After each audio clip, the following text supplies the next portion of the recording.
Bismillahirrahmanirrahim. Assalamualaikum warahmatullahi wabarakatuh. Perkenalkan, nama saya Nur Fadila dari Program Studi Pendidikan Biologi. Pentingnya pengetahuan perkembangan peserta didik bagi guru. Pengetahuan tentang perkembangan peserta didik sangat penting bagi guru karena membantu dalam memahami karakteristik siswa sesuai tahap usianya. Dengan memahami perkembangan kognitif, sosial, emosional, dan moral siswa, guru dapat mengidentifikasi penyebab perilaku agresif serta menentukan strategi penanganan yang tepat. Hal ini juga membantu guru untuk menciptakan lingkungan belajar yang aman dan kondusif. Perilaku agresif pada siswa SMP atau SMA dalam perspektif perkembangan peserta didik.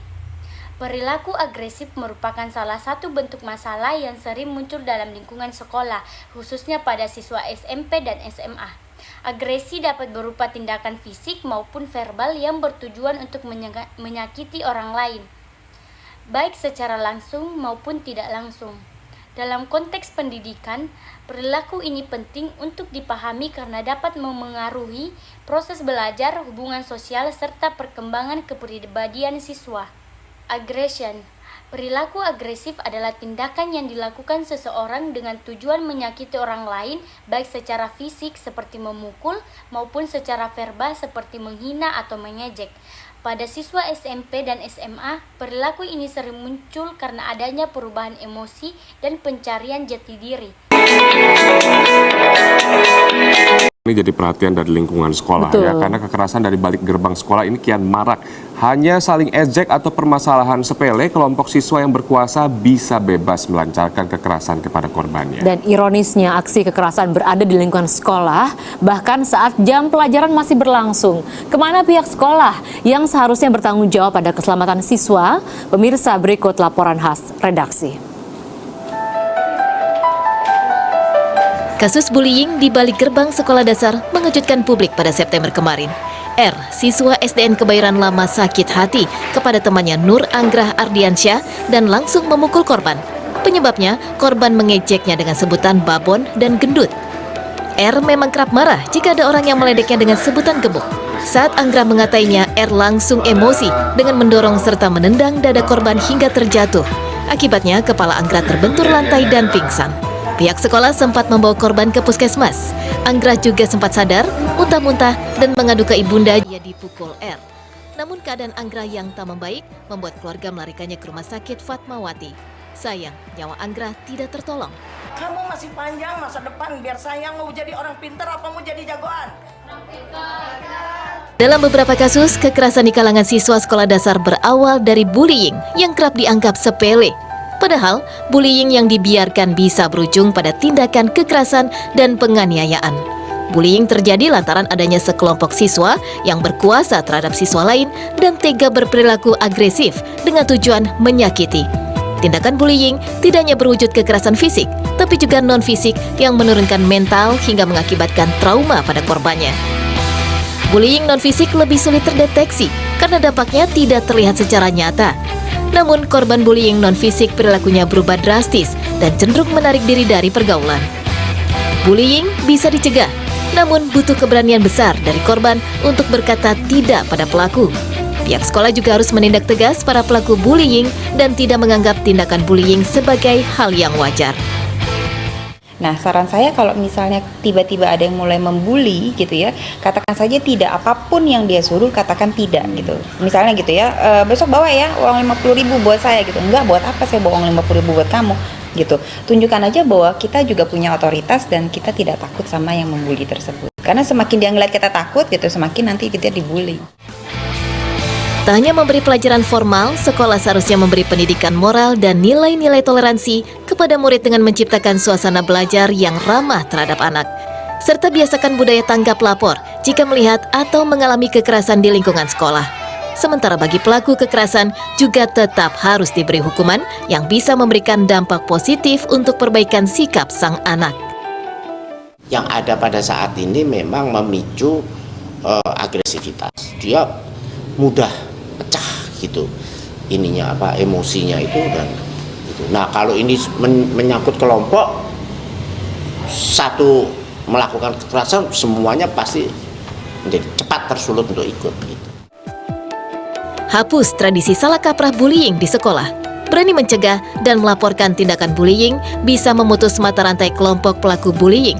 Jangan memberi ruang dan kesempatan pada pelaku bullying untuk melancarkan aksinya.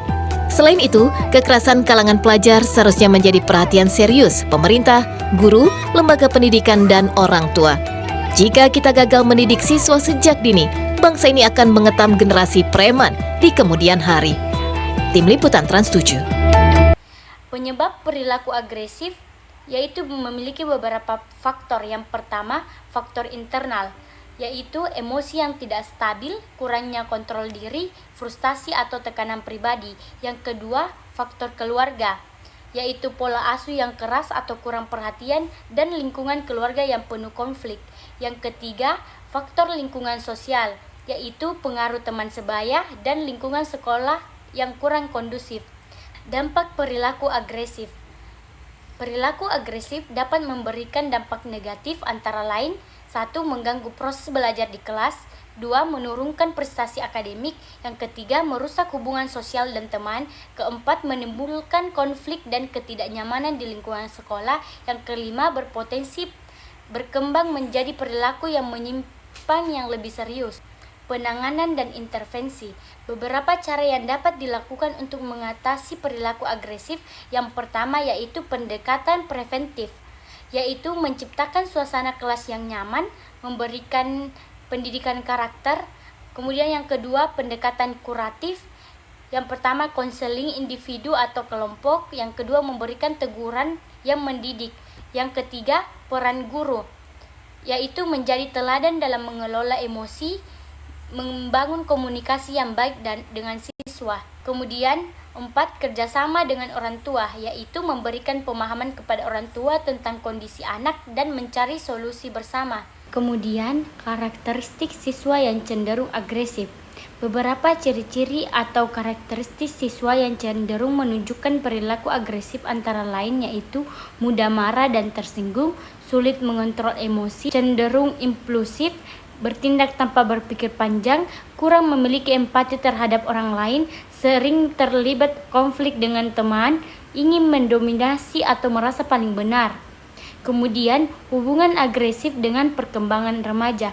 Pada masa remaja terjadi banyak perubahan dalam diri individu yang dapat memicu munculnya perilaku agresif, seperti perubahan hormon yang memengaruhi emosi menjadi lebih labil, pencarian identitas diri sehingga siswa ingin diakui oleh lingkungan, kebutuhan akan penerimaan sosial terutama dari teman sebaya, perkembangan emosi yang belum matang sehingga belum mampu mengelola perasaan dengan baik.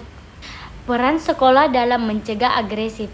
Selain guru, sekolah sebagai lembaga pendidikan juga memiliki peran penting dalam mencegah perilaku agresif, antara lain membuat aturan sekolah yang jelas dan tegas terkait perilaku siswa, menyediakan layanan bimbingan dan konseling, mengadakan kegiatan positif seperti ekstrakurikuler, membangun budaya sekolah yang ramah dan saling menghargai, memberikan edukasi tentang anti-bullying. Upaya pengembangan perilaku positif.